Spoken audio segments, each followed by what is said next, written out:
Sobat Sehat Apotekku, jadi kembali lagi di podcast Apotekku. Bersama saya, Marita Purnama, akan memandu podcast pada hari ini. Nah, di podcast kali ini kita akan membahas salah satu topik yang memang lagi hangat diperbincangkan di kalangan masyarakat saat ini, yaitu superflu. Jadi kita akan membahas lebih dalam lagi apa sih sebenarnya superflu ini dan apa bedanya dengan flu biasa. Dan tentunya kita akan membahas topik ini bersama salah satu narasumber, yaitu apoteker yang ada di Apotekku. Jadi langsung saja kita sambut narasumber kita pada hari ini. Halo Kak. Halo sahabat Apotekku, perkenalkan saya Apoteker Ayunia dari Apotekku Kita Sidikarya. Oke, halo Kak Ayunia. Halo. Gimana nih kabarnya Kak? Baik, kamu gimana Marita? Ya, setengkara baik ya Kak ya. Kalau boleh tahu kesibukan Kakak akhir-akhir ini tuh apa aja? Akhir-akhir ini sih aku kerja di Apotek Kita Sidikarya sama ada beberapa usaha juga. Padat banget ya berarti kegiatannya. Berarti kalau di Apotekku Kita Sidikarya itu Kakak pernah nggak ketemu sama customer yang emang lagi mengeluhkan gitu, lagi flu atau nyari obat buat flu gitu? Oh, sering banget, apalagi akhir ini kan sering hujan. Jadi banyak pasien yang nyari obat flu dan batuk juga ada. Jadi bedanya super flu sama flu biasa itu ada di dari tingkat penularannya. Nah, super flu itu tuh merupakan merujuk pada influenza AH3N2 subclade K, di mana penularannya tuh lebih tinggi daripada flu biasa. Nah, selain itu gejalanya juga lebih berat, seperti demamnya tinggi dan banyak yang terinfeksi. Terus kemudian juga kalau flu biasa tuh lebih rendah untuk penularannya. Nah, flu biasa itu biasanya kan bisa self-limiting disease, di mana dia nantinya bisa sembuh dengan sendirinya. Jadi tidak perlu penanganan yang khusus. Kalau super flu tuh perlu penanganan yang khusus. Berarti gejala awal dari super flu ini tuh demam kayak gitu ya Kak ya? Ya, demam yang tinggi berturut-turut selama 3-5 hari bisa. Terus ada nyeri di otot ataupun di sendi yang ekstrim, terus juga ada batuk yang parah, disertai dengan sakit tenggorokan. Selain itu juga adanya sesak dan nyeri dada. Berarti yang emang gampang atau emang yang beresiko gitu terpapar dari super flu ini tuh dari kalangan apa aja Kak? Misalnya kayak dari anak-anak atau orang tua, atau dari apa nih Kak? Kalau biasanya, kalau kita lihat itu yang lebih sering terkena tuh yang pertama anak-anak, kemudian ada juga ibu hamil, kemudian ada yang lansia juga yang kena, dan beberapa pasien yang memiliki gejala dari super flu ini tuh lebih parah dari flu biasa atau gimana nih Kak?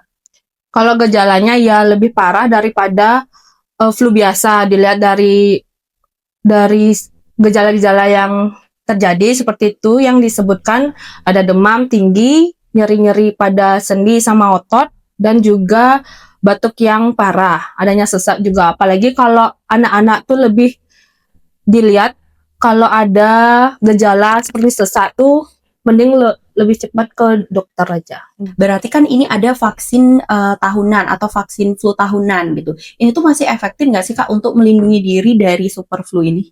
Kalau vaksin itu sangat perlu ya, walaupun tidak 100% itu bisa membunuh virusnya, tapi vaksin itu bisa menjaga sistem imun kita agar tetap fit. Apalagi kalau udah ada yang flu gitu, anak-anak tuh kan lebih rentan terkena flu. Terus apalagi akhir ini ada super flu.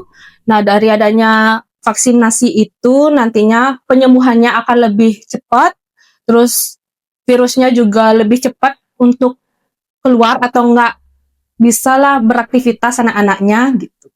Jadi lebih terjaga sih kalau adanya vaksinasi.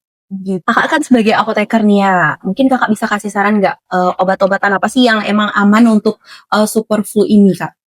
Kalau super flu tuh mending langsung aja ke dokter gitu, konsultasi ke dokter karena sudah berat gitu gejalanya. Terus kalau flu biasa baru kami akan tangani. Datang aja ke apotekku, nanti bisa kami langsung kasih terapinya. Kayak gitu ya teman-teman. Jadi kalau kalian emang lagi ngerasa nggak enak badan atau emang lagi ngerasa flu gitu, kalian bisa langsung datang aja ke apotekku. Tentunya nanti kalian bisa langsung konsultasi sama apoteker yang ada di apotekku. Kalau misalnya kita udah konsumsi vitamin, konsumsi suplemen, apa itu bisa mencegah super flu ini, Kak? Kalau dari segi vitamin sama suplemen itu sih sebagai penunjang aja. Penunjang dimana untuk memperkuat sistem imun kita. Tetap saja kalau lagi gak enak badan dan ada gejala super flu itu harus tetap konsultasi ke dokter. Tetapi juga diimbangi dengan minum vitamin, seperti vitamin C atau suplemen multivitamin, nanti bisa memperkuat sistem imun kita gitu. Jadi hanya penunjang aja sih untuk vitamin dan suplemen itu. Nih Kak, ada nggak sih langkah-langkah atau mungkin cara-cara untuk mencegah super flu ini, Kak? Kalau langkah-langkah dari saya itu biasanya super flu kan itu virus. Nantinya bisa juga kita dari diri kita sendiri, dari pola hidup sehat. Selain itu juga setiap dari bepergian bisa cuci tangan dengan 6 langkah yang bagus itu. Terus kemudian selain itu juga bisa minum vitamin atau suplemen gitu. Kita lihat ya dari kalangan yang bisa terkena dari super flu ini kan biasanya tuh mungkin dari anak-anak ya, karena dia tuh sering bermain atau sering di luar ruangan gitu. Gimana sih caranya untuk lebih menjaga gitu ya agar anak-anak itu terhindar dari super flu ini?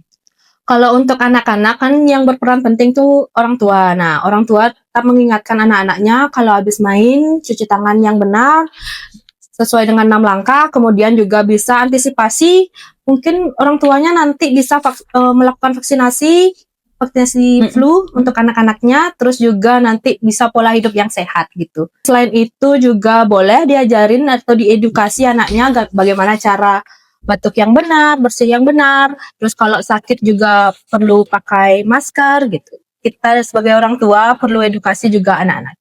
Oke nih Kak, mungkin Kakak sebagai apoteker nih Kak, gimana sih mungkin Kakak bisa kasih saran untuk para orang tua di rumah atau untuk sahabat sehat apotekku untuk lebih menjaga kesehatannya agar tidak terdampak dari virus super flu ini? Oke, untuk saran saya sih, yang pertama, kalau bepergian itu selalu menggunakan masker kalau sedang sakit. Terus untuk kedua, bisa memiliki edukasi terkait cara batuk yang benar ataupun bersih yang benar agar tidak menularkan virus ke yang lain. Selain itu, yang ketiga bisa kita minum vitamin atau enggak suplemen dari dalam untuk menjaga kekebalan tubuh.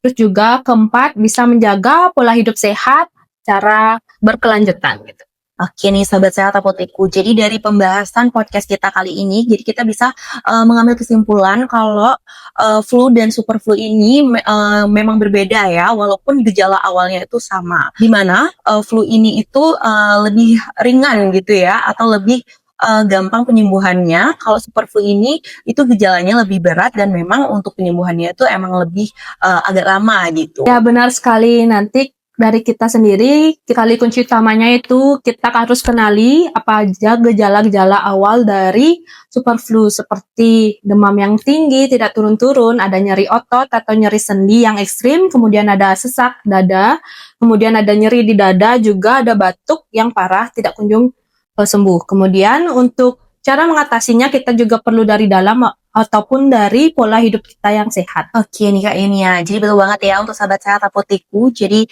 dimanapun ya kalian berada atau kalian mau berpergian gitu, kalian wajib banget untuk selalu menjaga kesehatan kalian. Karena kalau bukan kita yang menjaga kesehatan kita sendiri itu mau siapa lagi ya. Oke Kak Yunia, terima kasih ya sudah menjadi narasumber di podcast kali ini. Oke, untuk sahabat sehat apotekku, terima kasih banyak sudah mantengin podcastnya dari awal sampai akhir. Dan jangan lupa di follow akun sosial media dari Apotekku Official. Dan saya Marita Purnama pamit undur diri, sampai jumpa di episode selanjutnya.